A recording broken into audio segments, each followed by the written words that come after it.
accidentally turned the thing off, so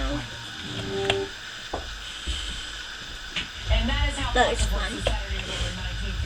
Oh yeah.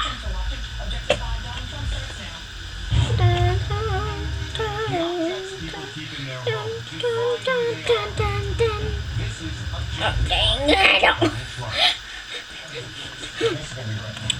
I don't have enough of you.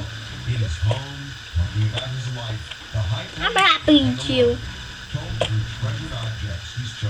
Do you like waffles? Yes, we like waffles. Do you like waffles?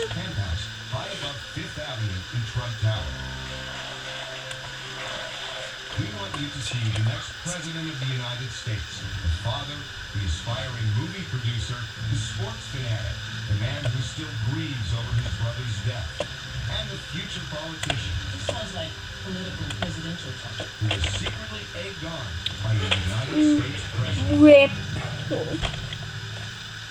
So I want to tell you what we're going to do. Okay, I get. So, you know, you get on stage and you Isabella.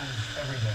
I want to talk about Donald Trump, the guy who became what you are today and how that. But it's going to be told through objects that span from childhood until now.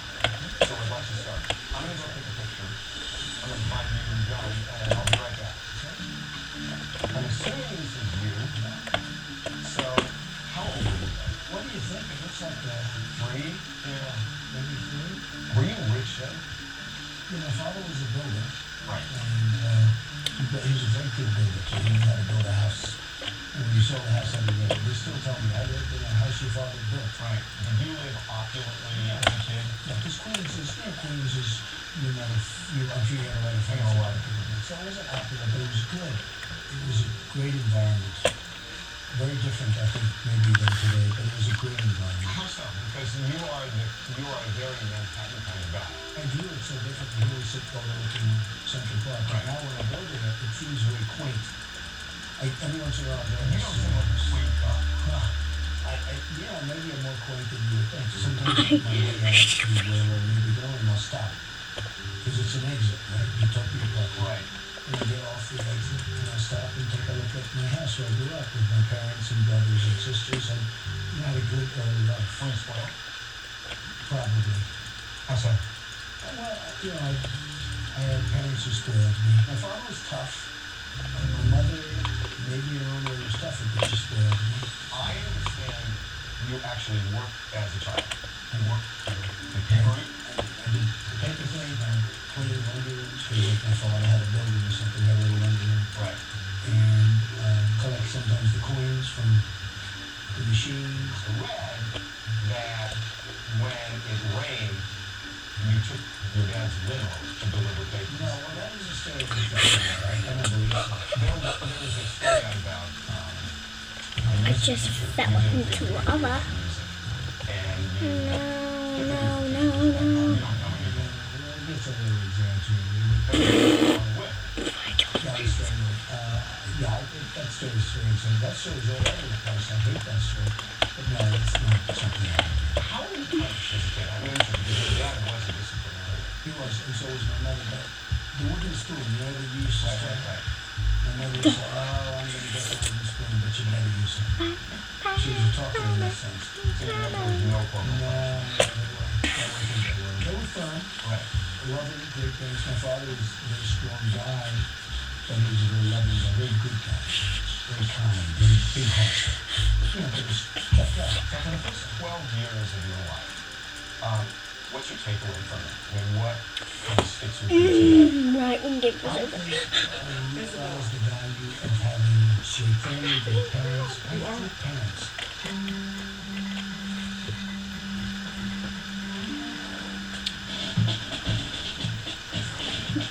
Success is a very important thing. It's certainly been very important to me. And I can tell you that one of the great choices I ever made in terms of success was the choice of going to NYU, New York Military Academy.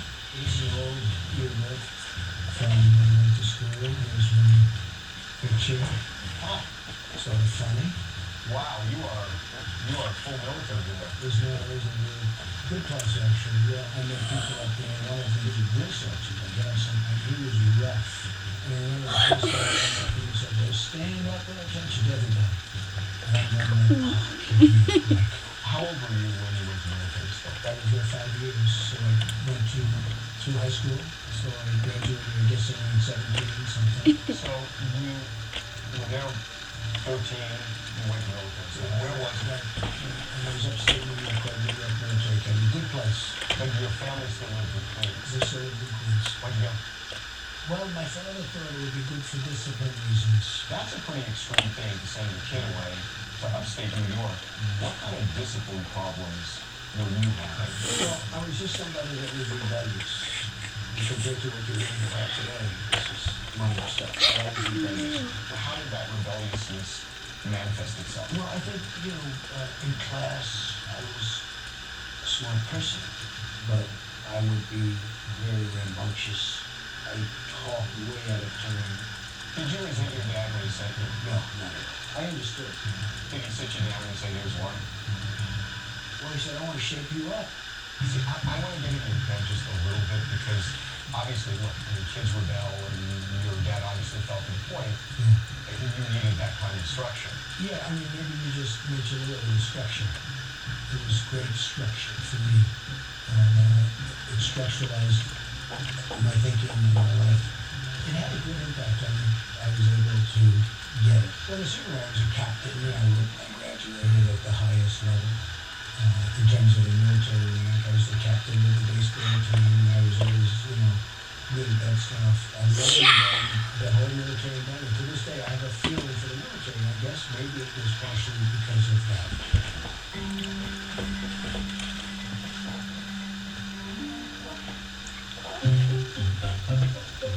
Tell me about the car. It was Baron's car. Baron when he was little. But it He's not Baron's son today. Baron's 5'10" and 10 years old. yeah, that was his car when he was little. You have raised kids who everybody says, whether they support you or oppose you, they all say all of your kids are great, they're focused, they're successful, and they love you. I think being prompt and having the genetics and we wanted to be in the family business really since almost we were born. I think starting very early, spending a tremendous amount of time watching him engage in business was very helpful. How do you score 100% of the time? How do you do that? Well, it's also, it's also, and so you can be strong and lay down the rules. You have to be, This is called Bomb Heavy. And there's something real nice about that. Really something nice about that. I think it's important to make children understand the value of the dollar, the value of work, the value of money, the value of achievement. Do you think that's really critical in terms of how your kids turn out? Harvey, it's so important. They have to understand values and they have to understand what it is to be successful. I didn't have a conventional father-son relationship with my father growing up. We didn't go play ball. I followed him around job sites and real estate and wanting to do these things. So, now working, it's really just been a culmination of all of that expertise and knowledge and getting to work with him hand in hand after it's been an amazing experience. Do you spoil your kids? I guess this will, but you can't let them believe too much. When you grow up in a place like this and you see life from maybe a little bit of a different perspective, but I try not to spoil him. So, Darren, is he kind of cut from the same cloth as your other kid, or is he a little I different? think he's very similar. He's smart and strong and good. He's got a good heart. Strong willed.